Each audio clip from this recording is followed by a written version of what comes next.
이건 어렵죠. 너무 어렵더라고요. 어려워요. 저도 내 분야가 아니라서 이거는 진짜 강의를 듣는다는 느낌으로. 맞아요. 최대한 그래도 쉽게 마치 최대한.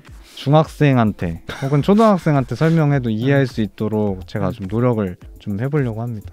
저를 중학생이라 생각하셔야 돼요. 거의 이 분야는 거의 내 분야가 아니야. 근데 이과도 아니시잖아요, 그렇죠? 이과 맞아요. 이과 맞아요? 이과 맞아요. 근데 물리랑 이과는 맞는데 물리 2랑 이런 다 배우긴 했는데 네. 거의 그 시간에 그냥 책 끄트머리에다가 그림 그렸던 것 같아. 이렇게 넘기는 거. 전기차 FAQ, 전기차 전문가 MS3님과 함께하는 네, 안녕하세요. 저희는 MS3입니다. 네, 오늘은 이제 회생제동에 대해서 알아보려고 합니다. 최대한 간단하고 쉽게 좀 알아보려고 하는데요. 준비한 PPT 보니까 전혀 안 간단한데 게 제일 많은 것 같아, 분량이. 하이브리드, 그 다음에 플러그인 하이브리드, 전기차, 연료전지차, 수소차라고 하죠. 요새 이제 모두 이제 배터리와 모터를 이제 이용하는 자동차예요. 이 자동차들이 요새 주목을 받는 이유는 효율이 좋은데요. 이 효율이 좋은 이유 중에 하나가 바로 회생제동, 리제너레이티브 브레이크죠. 그래서 오늘은 이 회생제동에 대해서 좀 알아보려고 합니다. 일반적으로 브레이크는 운동 에너지를 마찰을 통해서 열, 소음 등 그 에너지 손실을 통해서 이제 제동을 하게 되죠. 그림에 보이듯이 회전하는 휠을 페달을 밟으면 이제 유압을 통해서 브레이크 패드를 이제 꾹 눌러가지고 회전하는 휠을 멈추게 하는 원리인데요. 하지만 이제 회생제동 시스템은 운동 에너지를 전기 에너지로 변환을 해가지고 배터리에 충전을 함과 동시에 모터에도 제동이 걸리게 하는 일석이조죠. 이런 시스템이라고 보시면 됩니다. 이미 지하철에서 먼저 회생제동 시스템은 이제 많이 발전이 되었었고요. 타고 다니는 지하철들도 다 회생제동을 사용을 하고 있습니다. 저 몰랐어요, 진짜. 네, 그래서 여기 보이듯이 지하철이 이제 멈출 때 회생제동을 통해서 그리드 쪽으로, 전력망 쪽으로 이제 충전을 하는 것을 이제 확인할 수가 있죠. 바퀴마다 다 이게 다 달려있는 거예요? 바퀴가 아니라 모터마다 달려있다. 모터마다? 모터마다 달려있다고 보시면 돼요. 그 다음에 이제 회생제동은 아래와 같이 모터, 토크, 그 다음에 회전 속도 이렇게 4분면으로 지금 나눠서 살펴볼 수가 있는데요. 일반적으로 토크를 내서 차가 앞으로 나아가는 방향이 이제 1/4분면 쪽이라고 보시면 돼요.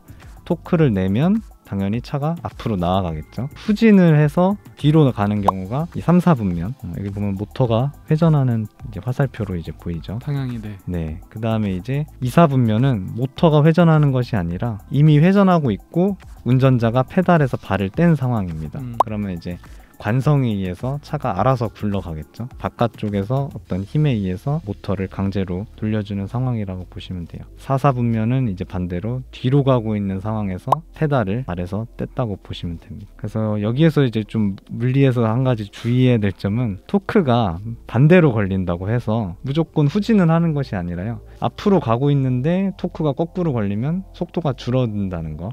토크가 뒤로 걸린다고 해서 무조건 후진하는 게 아니라 앞으로 가다가 일단은 감속을 하고 그 다음에 이제 뒤로 가겠죠. 토크가 뒤로 걸리면요. 그 정도 개념은 기억하고 가시면 좋을 것 같고요. 사람들이 많이 헷갈려하는 게 이제 어쨌든 자동차가 앞으로 가기 위해서는 모터가 정방향으로 회전을 하면 되는 걸 알고 있는데 회생제동이 모터가 거꾸로 돌면 회생제동이라고 알고 계신 분들이 많은데 그게 아니라 모터가 거꾸로 돈다는 거는 그냥 뒤로 간다는 거지 회생제동이랑은 상관없다는 거. 회생제동이 어떤 건지 알아보도록 하겠습니다.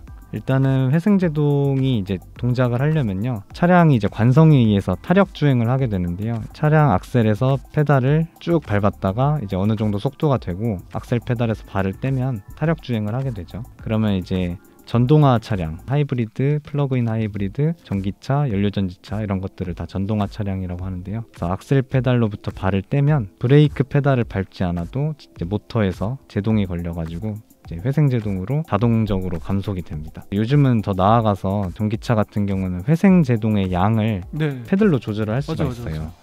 그래서 뭐 회생제동 단계가 높으면 악셀 페달로부터 발을 떼면 확 제동이 강하게 되고 뒤에서 당기는 느낌. 기분 나쁜 거. 기분 나쁜 정도인가. 그다음에 회생제동 단계가 낮으면 악셀 페달로부터 발을 떼었을 때 좀 감속이 덜 되게 마치 내연기관처럼 덜 되게 할 수도 있죠. 그래서 이런 원리들을 좀 알아보려고 합니다. 혹시 패러데이 법칙이나 렌츠의 법칙 들어보셨나요? 못 들어보고 몰라요.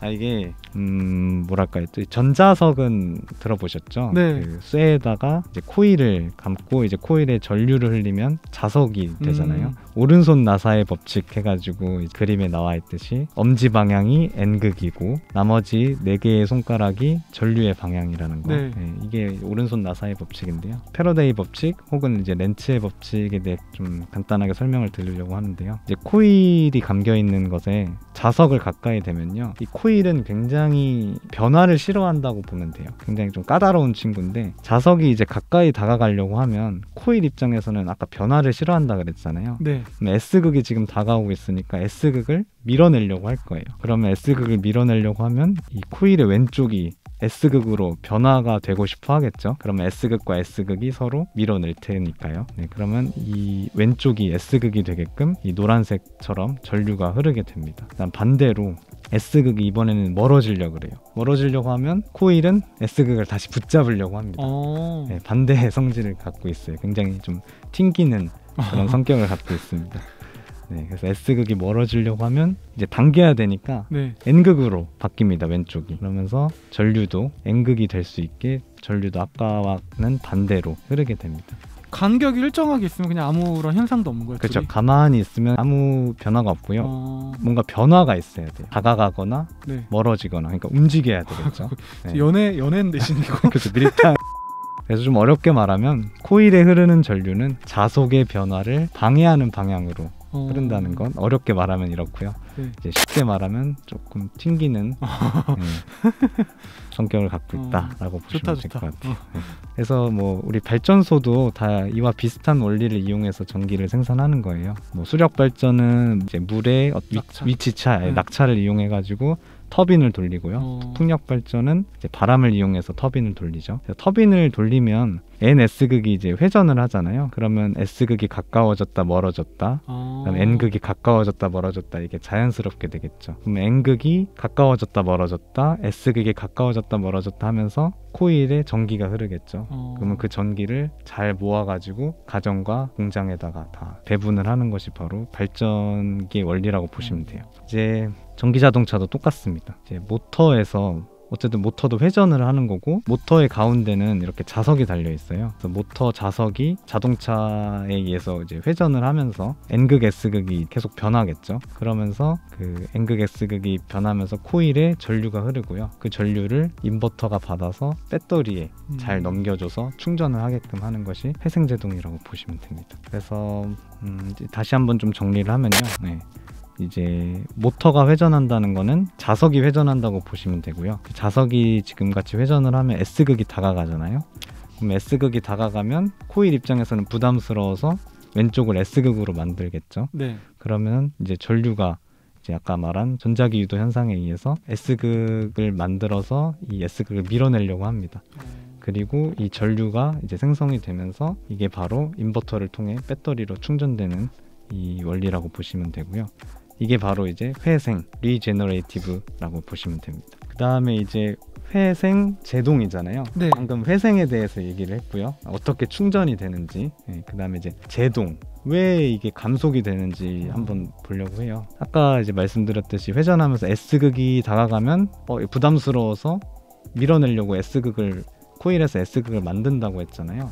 그러면 이제 S극을 만들었어요. 전류를 흘려서. 그러면 이 S극과 S극이 부딪히겠죠, 결국에는. 네. 그러면 이 자석이 돌다가 이 S극 때문에 한번 멈칫하겠죠. 물론 관성에 의해서 계속 돌아가긴 하겠지만요. 한번 멈칫하고, 이번에 이제 S극이 지나갔어요. 이제 네. 떠나려고 해요, S극이.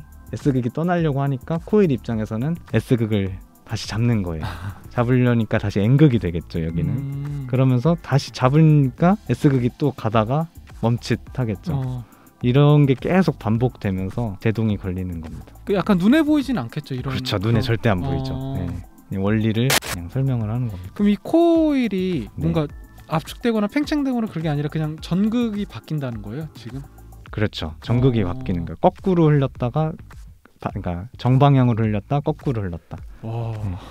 그래서 이제 모터의 구조도 살짝 보면요, 이 모터가 있고 가운데에 회전자가 있고 겉에는 고정돼 있다고 해서 고정자라고 하는데요. 겉에 이제 코일이 감겨 있어요. 이 코일이라고 보시면 되고요. 네네네. 그다음에 가운데는 자석이 뱅글뱅글 돌아가고 있다고 보시면 돼요.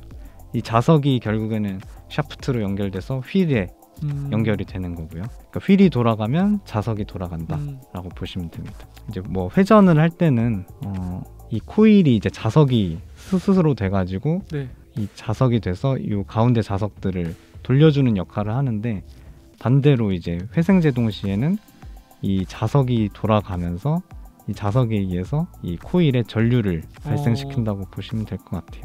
이거를 조금 이제 약간 대학생 버전으로 조금 설명을 해볼게요. 대학생 버전. 네. 이게 부스트 컨버터라는 이제 회로 원리로 설명을 할 수 있는데요. 근데 요새는 좀 전기차 시대이기 때문에 좀 기계적인 것만 알면 안 되고 조금 회로적인 거, 전기적인 거를 알면 네네네네. 좀 좋을 것 같아서. 그래서 아래 회로가 이제 말 그대로 승압 장치라고 하는 건데요. 네. 전압을 올리는 거예요. 예, 낮은 전압에서 높은 전압으로 승압하는 장치라고 보시면 돼요. 그래서 직류 전압을 특히 상승시키는 장치인데요. 이제 배터리에 어쨌든 충전을 하려면 배터리 전압보다 높은 전압이 들어가야지 충전이 되거든요. 네. 그래서 이 승압 장치를 이용해서 배터리 전압보다 높게 전압을 올린다고 보시면 되는데요. 이 승압 장치와 회생제동의 어떤 회로와 상당히 유사합니다. 그래서 일단은 회생제동에 의해서 그 안에 자석이 이제 회전을 하게 되면 어떤 기전력이 발생을 해서 전기가 발생을 하겠죠. 전기가 발생을 하면 이렇게 코일을 통과를 합니다. 여기도 마찬가지로 어떤 전기가 발생해서 코일을 통과를 하죠. 코일을 통과한 다음에 빨간색 줄을 따라가면 두 갈래로 갈라져요. 한쪽은 다이오드로, 네. 한쪽은 트랜지스터 같이 생긴 스위칭 소자라고 하는데 트랜지스터라고 하겠습니다. 두 갈래로 갈라집니다. 얘도 마찬가지로 하나는 다이오드로, 하나는 트랜지스터로 이렇게 갈라지거든요. 이 승합장치와 회생제동 인버터가 상당히 유사한 원리를 갖고 있다라고 보시면 될 것 같습니다. 그래서 결국엔 다이오드 쪽이 배터리로 들어가듯이 이 다이오드 쪽이 부하 쪽으로 들어간다고 보시면 돼요. 그다음에 여기서 컨트롤하고 있는 거는 아래 이 트랜지스터를 컨트롤하고 있는데요. 이 인버터에서도 아래 트랜지스터를 컨트롤한다고 보시면 돼요. 이게 뭘 컨트롤하는 거냐면 회생제동 양을 컨트롤한다고 보시면 돼요. 이제 마지막으로 이제 회생제동 양을 어떻게 컨트롤하냐면요. 아래 트랜지스터를 껐다 켰다를 하는데요. 껐다 켰다 하는 이 주기를 이제 반복을 하는 거예요. 뭐 예를 들어서 오래 켜놨다가 좀 짧게 끄고, 오래 켜고 짧게 끄고 이렇게 하면 회생제동이 잘 걸리게 하고, 짧게 켜고 길게 끄고, 짧게 켜고 길게 끄고 이런 식으로 하면 회생제동이 덜 걸리게 하는, 이런 식으로 해서 이 스위칭의 주기를 통해서 회생제동 양을 조절한다고 보시면 될 것 같아요. 그래서 좀 다시 정리를 하면 전류가 흐르는 양을 인버터라는 부품이 조절을 하게 되면요, 코일에 흐르는 전류의 세기가 조절이 돼요. 그러면 전류의 세기가 조절이 되면 N극, S극의 세기도 조절이 된다는 말이거든요. 그래서 전류가 많이 흐르면 S극도 세지는 거고, 전류가 약하게 흐르면 S극도 약한 건데, S극이 강하다는 거는 얘를 더 강하게 밀어내겠죠. 그 다음에 S극이 약하면 얘를 약하게 밀어낼 텐데, 양을 조절한다는 것이 바로 제동의 세기를 조절한다고 보시면 될 것 같습니다. 결론적으로는 이런 방식을 통해서 회생, 제동의 세기를 다 조절한다고 보시면 될 것 같아요. 이거는 제조사마다 좀 자기들이 갖고 있는 노하우가 있는 거예요? 네, 다르죠. 세기가 다 달라요? 세기가 뭐랄까요, 인버터의 제어 방식이나 회생제동 제어 방식은 기초는 다 동일할 텐데요. 네. 어쨌든 이게 운전자가 느끼는 감이라는 게 있잖아요. 네네네. 그런 세팅 값은 다 다를 수 있죠. 몇 단, 1단으로 할 때 어느 정도 세기로 할지, 뭐 2단으로 할 때 어느 정도 세기로 할지는 제조사마다 다를 수 있습니다. 그러면은 같은 제조사 안에서는 이 회생제동의 어떤 느낌은 다 거의 똑같겠네? 아니면 좀 차마다 좀 달라요? 차마다 다를 수 있어요. 왜냐하면요, 차 무게도 다르고요. 그다음에 뭐 이륜인지 사륜인지도 다르고요. 그러네. 예, 사륜 같은 경우는 더 강하게 회생제동을 걸어야, 왜냐하면 모터가 두 개가 돌아가고 있기 때문에 회생제동을 양쪽 다 강하게 걸어야 이게 비슷한 감도를 느낄 수 있다고 해요. 그래서 그런 세팅 값은 차종마다도 또 다 다르다는 겁니다. 또 아까 뭐 질문 주신 것 중에 뭐 있었죠? 전륜, 후륜, 그거는 네네네. 아까 제가 물어봐가지고 답을 얻어낸 게 이륜하고 사륜하고의 차이가 확연하다. 그래서 이륜보다는 사륜이 더 회생제동을 세게 걸어야 비슷한 감도로 제동이 된다더라 의견을 받았습니다. 그러면 아이오닉 5도 수륜만 있는 사양이 있고 네. 사륜 사양이 있잖아요. 네. 마찬가지로 다를 겁니다. 세팅값이. 약간 좀 느낌이 다를 수도 있겠네. 사람이 느끼기에는 똑같답니다. 사람 똑같아요? 사람이 느끼기에 똑같게끔 세팅을 했다고 해요. 그 세팅하신 분이? 네. 그렇구나. 되게 신기하다. 네. 그러면은 ABS는 뺄까요? 아니요. ABS는 제가 좀 생각을 해봤는데 ABS라는 거는 네. 결국에는 엔진은 정지해 있고, 그러니까 바퀴가 정지해 버리고 네. 쭉 미끄러지는 상황인 거잖아요. 네네네. 그래서 모터가 아마 정지해 있을 거라서 회생제동이라는 건 모터가 돌아가야지 이게 의미가 있는 건데 정지해 있는 상태에서 락킹이 걸린 상태에서 일어나는 거기 때문에 아마 회생제동이 일어나지 않을 거라고 저는 생각이 들어요.